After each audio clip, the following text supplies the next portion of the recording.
ว่าไม่น้ำตีสูเอาน้ำอยู่ในหมออูอยู่ละข้างผู้ว่าก็เป็นแต่มีงูเสียหัวจังไงกับฟูคือว่ามีสบู่อยู่นี่มุกไข่บ่ใส่สบู่มุกไข่ใส่แต่แชมพูไปเนี่ยกูจะถูหรอกถูกับถูว่าขั้นใดคือเป็นตะผูแท้บ่ผูจังไหนเพราะยังจู่มันถือขนรู้เป็นซ้ำนี่ยังเป็นตะรู้บ่รู้ดอกแป้นไม่รู้เอามาตาใส่ละสูซื้อมาจากน้องบัวลำพูแป้นนี่ยังเป็นตะรู้คือบ่ตอกตะปูอันแป้นไม่ดูมันตอกตะปูว่ายู่ตอกตะปูยันไหนตะปูอยู่อู้ปูคือว่าเอาไปเฮ็ดขอกหมู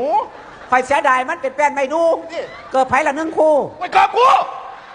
เอาคือมาซื้อมาเพื่อข่อยน้ำจะคู่กูซื้อซะพ่อกูที่พ่อใหญ่จู่โทษเด้อข่อยเบ้าหู้แต่บ่หูมึงจะเบ้าดูเกิดปุจตีหูเอาดิว่าตีมึงดูขันกูมาสู่